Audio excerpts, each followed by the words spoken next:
12시 많은 참여 바랍니다.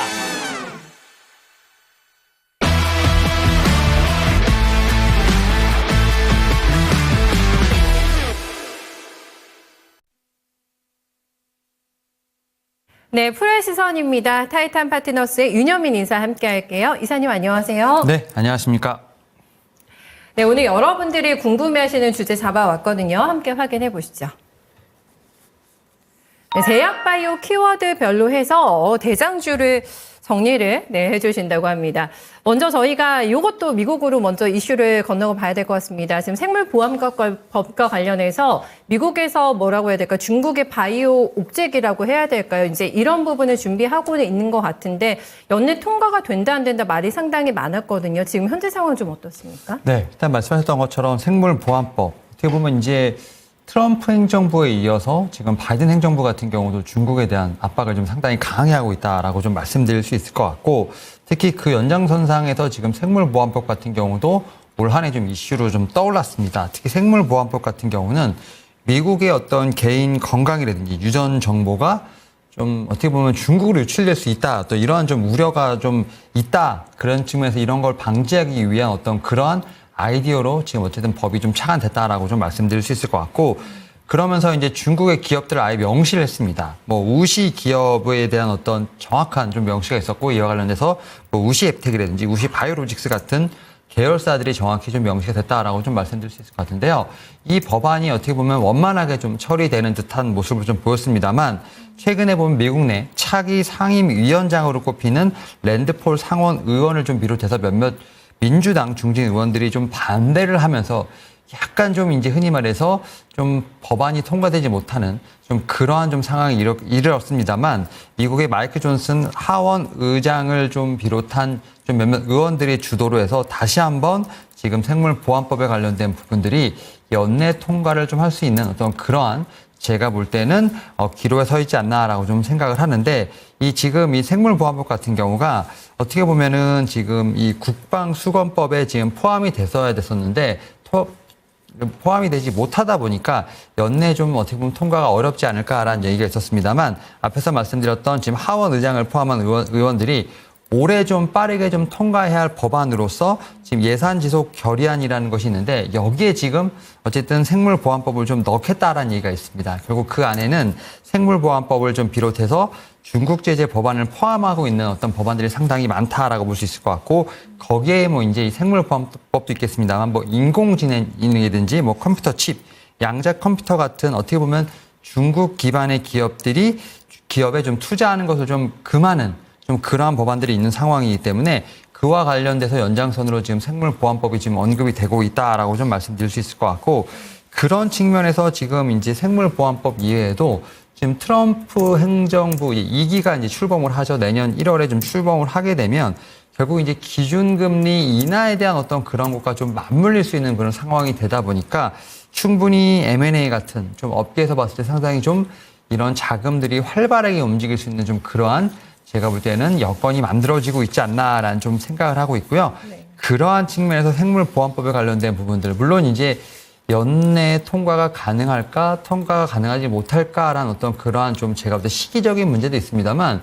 최근에 트럼프 당선인 같은 경우는 생물보안법과 관련돼서 뭐 당연히 통과돼야 되지 않을까라는 좀 얘기를 하는 상황이기 때문에, 저는 방향성에 대한 부분이 바뀌었다라기보다는 오히려 좀 시기의 문제가 되지 않을까라는 좀 생각을 하고 있고, 그와 관련해서 기업들이 좀 타겟팅이 되어 있는 상황이기 때문에, 그런 측면에서 보게 된다고 하면 제가 볼 때는 좀 수에 관련된 강도가 뭐 강하다, 약하다 이거보다는 제가 볼 때는 이런 이 강도에 대한 부분들이 이제 언제쯤 올 것이냐, 뭐 이런 부분을 좀 체크해 볼 필요가 있지 않을까 생각하면서, 생물보안법과 관련돼서는 계속 뭐 살아있는 이슈라고 좀 말씀을 좀 드려야 될 것 같습니다. 시기의 문제다. 요거는 뭐 통과될 거라고 확신을 거의 하고 계신 것 같고, 그러면은 CDMO 업계는 계속 긍정적으로 봐도 되는 거겠어요? 국내에서요? 네, 일단은 뭐 CDMO 관련된 얘기들이 상당히 좀 많이 나오고 있는데, 지금 중국의 CDMO가 좀 차지하는 비중이 상당히 높습니다. 맞잖아요. 미국에서 좀 차지하는 비중이 높은데, 결국 그럼 그 빈자리를 누가 채울 것이냐에 대한 부분들이 제가 볼 때는 좀 관건이 아닐까 생각을 하는데, 일단 우리나라에서 대표적으로 CDMO 기업이라 하면 지금 삼성 바이오로직스가 있고요. 그 다음에 상장을 하진 않았습니다만 롯데 바이오로직스가 있는 상황. 여기에 또 최근에 지금 셀트리온이 CDMO 기업으로 참여를 했다라고 좀 말씀을 좀 드릴 수 있을 것 같아요. 뭐 그런 측면에서 보게 된다고 하면 지금 뭐 3사라고 보는 게 맞지 않을까 싶습니다. 물론 이제 상장사는 2개이긴 합니다만 그런 측면에서 봤을 때 지금 이 CDMO 기업들이 어떻게 보면 수주에 대한 어떤 기대가 높아진다라고 볼 수 있을 것 같은데 그 이유가 뭐냐면 이 CDMO를 어떻게 보면 위탁 생산할 때 계약이 보통 1년, 2년이 아닙니다. 한 5년에서 6년 정도 되는 상황인데 장기 계약 네, 장기 계약이죠. 네. 이 지금 생물보안법이 2032년에 지금 어떻게 보면 발의가 되는데 만약에 미국 기업이 CDMO 기업과 계약을 할 때 만약에 올해든 내년이든 새 재계약을 한다고 했을 때 5년, 6년 뒤까지 어쨌든 계약이 이어지는 상황이거든요. 그렇게 되면 2032년과 아무래도 좀 가까워지는 상황이기 때문에 미국 기업 입장에서는 뭐 우시앱텍이라든지 우시바이오로직스와 재계약을 한다는 것 자체가 조금은 부담스러울 수 있습니다. 그래서 오히려 지금부터 다른 CDMO 업체를 찾아야 되는 상황이라 말씀드릴 수 있을 것 같고 그런 측면에서 우리나라 기업들이 그 수혜를 받을 수 있다라는 어떤 그런 대안처로 지금 떠오른다라고 좀 말씀드릴 수 있을 것 같습니다. 그렇군요. 뭐 시기의 문제라고 하셨는데 그래도 빠르면 좋은 거잖아요. 네. 네, 20일입니다. 현지 시간으로 20일에 연방의회 통과가 예정이 돼 있는데 우리 시간으로는 21일 날 정해질 것 같거든요. 그 여부 확인해 보시면서 또 관련된 종목들에도 어떤 영향 미칠지 함께 확인하겠습니다. 그리고 제약바이오 얘기할 때 이제 100일도 안 남은 것 같은데 첨생법 시행이 이제 본격적으로 진행이 됩니다. 이것도 굉장히 큰 호재로 좀 봐야 되겠죠? 네, 사실은 이 첨생법과 관련돼서 사실 종목들이 막 지난주부터 막 움직이고 있었는데 사실은 좀 이제 어떻게 보면은 전국이 조금은 어지럽고 특히 이제 우리나라 이제 증시에서 봤을 때 가장 중요했던 것이 이제 예산 쪽에서 봤을 때는 금투세. 네. 그러니까 그런 부분들로 인해서 사실은 다른 법안들이 개정안에 대한 어떤 관심이 조금 없었는데 사실 이 첨생법과 관련된 개정안이 내년 2월부터 시행된다라고 보시면 될 것 같습니다. 좀 길게 좀 이제 이 법안을 풀이하면 첨단 재생 의료 및 첨단 바이오 의약품 안전 및 지원에 관한 이제 법률이라고 보시면 될 것 같고 우리가 이제 이해하기 쉽게 뭐 줄기세포, 그러니까 세포와 관련된 뭐 유전자 치료를 좀 말씀드릴 수 있을 것 같은데 사실 이제 줄기세포 하면은 어떻게 보면은 장기가 좀 손상됐다든지 뭐 이런 조직이 손상된 부분을 살리기 위한 치료로서 지금 많이 거론이 되고 있는 상황이고 다만 이런 줄기세포가 우리나라에서는 합법이 아닙니다. 그러니까 어떻게 보면 중증이라든지 희귀 난치성 환자를 대상으로 해서 연구만 하는 것뿐이지 이걸 갖고 치료를 한다? 사실 이거는 좀 이제 법적으로 허용되지 않았기 때문에 줄기세포 치료를 받으려면 좀 비싼 돈을 주고 일본을 좀 다녀와야 되는 좀 그런 상황이었습니다만 내년 2월부터는 그런 부분들이 사라지게 된다라고 좀 말씀드릴 수 있을 것 같고요. 사실 이렇게 첨생법에 대한 부분들 거의 뭐 한 4년 정도 제가 볼 때는 시행 이후에 좀 많은 좀 어떻게 보면 갑론을박이 좀 있었습니다만 시간 많이 끌었어요. 네, 그런 측면에서 어쨌든 개정이 됐기 때문에 어떻게 보면은 뭐 임상에 대한 부분들 치료와 관련된 부분에서 어떻게 보면 하나의 이정표가 되지 않을까라는 좀 생각을 하고 있고 특히 이 세계적으로 봤을 때 세포 특히 유전자 치료의 어떤 시장 규모가 상당히 드라마티컬하게 지금 커지고 있거든요. 2023년, 그러니까 작년에 한 12조 원 정도의 시장 규모였다면 2027년, 그러니까 4년 뒤인 2023년 대비 4년 뒤인 2027년에 55조로 지금 늘어날 것으로 보이고 있기 때문에 거의 연평균 성장률이 뭐 40% 이상 급증하는 좀 그러한 수치이기 때문에 이러한 시장을 좀 따라가기 위해서는 아무래도 이 첨생법 개정안에 대한 통과 상당히 의미가 있지 않을까라는 좀 생각을 하고 있고 그런 측면에서 뭐 유전자 또 이제 세포, 여기에 대해 또 줄기세포와 관련된 부분들 같은 경우가 계속해서 지금 임상에 대한 부분들이 진행되고 있는 상황. 근데 이런 부분들이 좀 개정안을 통과하면서 더욱더 탄력을 받을 수 있지 않을까 생각하면서 저는 제약바이오 섹터 내에서도 여러 가지 좀 어떻게 보면 키워드들이 돌지 않습니까? 뭐 이제 기술 이전과 관련된 거, 그다음 앞에서 말씀드렸던 뭐 이제 생물보안법, 여기에 더해서 이제 첨생법까지도 좀 키워드가 생기면서 섹터 전체에 어떤 힘을 좀 불어넣어 줄 수 있는 하나의 키워드가 되지 않나라고 좀 말씀드려볼 수 있을 것 같습니다. 네. 첨세법 시행 참 많이 기다렸습니다. 그리고 의학 업계에서도 굉장히 반기는 뉴스가 될 텐데 관련된 종목들 중에서는 뭘 골라야 될까 또 고민이 많은 분야이실 것 같거든요. 잠시 후에 네, 이사님의 픽한 종목 확인해 보겠습니다. 그리고 최근에 또 이슈가 됐던 게 이사님, 셀트리온이 통 크게 이번에 주주 환원 정책을 나오게 되면서 제약바이오 전반적인 움직임이 좀 같이 동참을 하게 될까 이런 기대감도 살짝 있는 것 같습니다. 그러니까 사실은 주주 환원을 한다는 것 자체는 어쨌든 회사에 대한 책임 경영도 있고 주주에 대한 어떤 제가 볼 때는 메리트도 있다. 근데 보통 생각해보면 제약바이오 섹터들 같은 경우는 꿈과 희망, 어떻게 보면 숫자가 많이 나온다라는 것보다는 뭔가 R&D를 많이 하면서 좀 성장하는 좀 그런 어떤 좀 섹터로 인식이 됐습니다만 최근에는 좀 숫자가 많이 나오는 종목들이 많이 나오고 있습니다. 사실 뭐 이제 네. 우리가 지금 생각하는 뭐 코스닥 시가총액 1위 기업인 알테오젠 같은 경우도 기술 수출을 많이 하면서 거기서 로열티가 이제 매출로 찍히는, 그래서 뭐 알테오젠이나 리가켄바이오 같은 경우가 좀 숫자로 지금 찍히는 어떤 제가 볼 때는 업종으로 변모를 하고 있는 상황이라 말씀드릴 수 있을 것 같고, 셀트리온 같은 경우는 앞에서 말씀드렸습니다만 어떻게 보면은 CDMO로 좀 어떻게 보면 이제 진출한다는 것 자체, 원래는 본인의 약을 생산하고 유통하고, 그러니까 만들어서 유통하는 거에서만 집중했습니다만 이제는 사업을 확장한다는 얘기가 될 수 있을 것 같은데, 그런 측면에서 어떤 사업의 확장도 상당히 의미가 있겠습니다만 이제는 이 부분을 오히려 배당을 결정하거나 주주 환원 정책을 쓰면서 약간의 최근에 지금 보면 의미가 좀 퇴색되는 밸류업이긴 합니다만, 그래도 좀 제약바이오 섹터도 이런 밸류업에 좀 동참할 수 있는 그러한 모멘텀을 이제는 갖춰나가지 않나라는 좀 생각을 하고 있고, 당연히 그 선두에는 좀 셀트리온이 있습니다. 사실 셀트리온 같은 경우는 워낙 자사주 소각을 좀 많이 했던 기업으로 좀 유명하다라고 말씀드릴 수 있을 것 같은데, 다만 역대 최대 규모로 지금 현금과 주식을 동시에 배당 결정한다는 것 자체에 상당히 좀 의미가 있다라고 좀 말씀드릴 수 있을 것 같고, 특히 셀트리온뿐만 아니라 셀트리온 제약 같은 경우도 지금 주식 배당 결정을 했다라고 말씀드릴 수 있을 것 같고, 또 여기에 더해서 또 몇몇 기업들, 뭐 큰 종목들보다는 뭐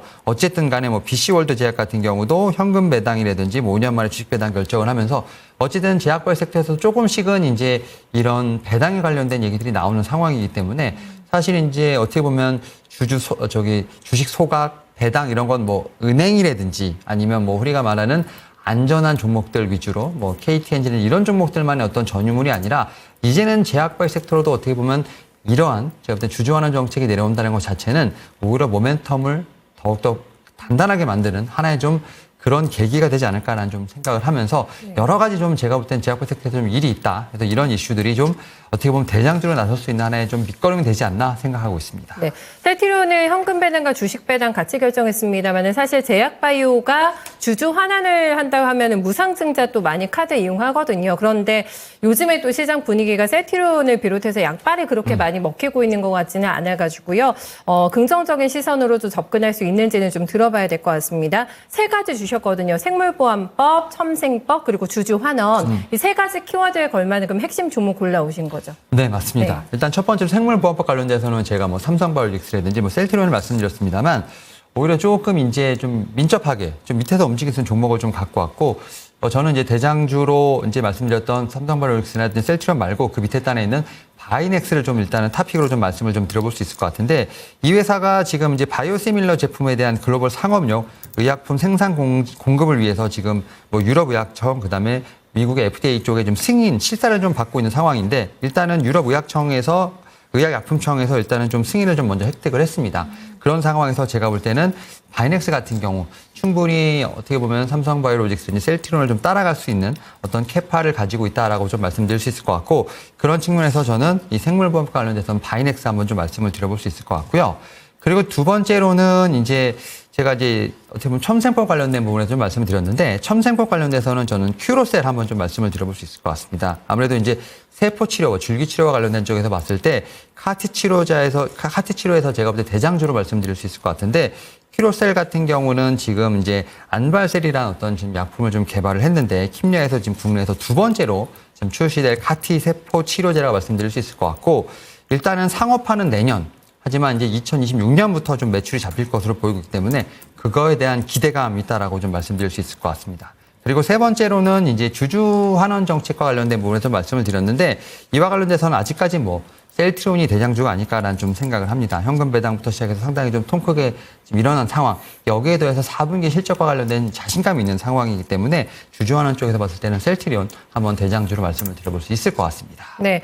그런데 셀트리온이 주가가 너무 무겁잖아요, 이사님. 네. 그리고 박스권에 장기적으로 올 한 해 그냥 박스권에 갇혀있는 상황인데, 주주 환원책이 지금은 크게 주가에 녹아있는 상황은 아니라고 봐야 되겠습니까? 20만 원 못 뚫고 계속 지금 맴돌고 있거든요. 일단 결국은 저는 뭐 주주 환원 정책을 밑바탕으로 해서 네. 결국 숫자와 관련된 부분을 체크해 볼 필요가 있지 않을까 생각을 하고 있고요. 그 중에 가장 중요한 게 미국에서 진펜트라가 얼마나 좀 팔렸냐가 좀 상당히 중요하지 않을까. 본업에서의. 네. 생각을 하고 있습니다. 그런 측면에서 봤을 때 말씀하셨던 것처럼 박스권에 상당히 오랫동안 갇혀 있는 상황이죠. 특히 이제 1월 2일 날 24만 원을 지금 고점을 갱신한 이후에 거의 뭐 21만 원에서 19만 원 사이 박스권에서 쭉 지금 횡보를 하고 있는 상황인데 지금 1차적으로는 21만 원 박스권을 한번 벗겨내는 게 좀 중요하지 않을까 생각을 하면서 이 부분을 한번 제가 볼 땐 실적과 함께 좀 벗겨내는지 일단 이 부분도 상당히 좀 중요하지 않을까 생각하고 있습니다. 네, 단계적인 목표가 좀 잡아주실 수 있으세요? 셀트리온에 대해서는? 셀트리온은 저도 네. 1차적으로 21만 원 일단 좀 보는 게 맞지 않을까 생각을 하고 있고 저는 뭐 제약발 섹터의 어떤 상승에도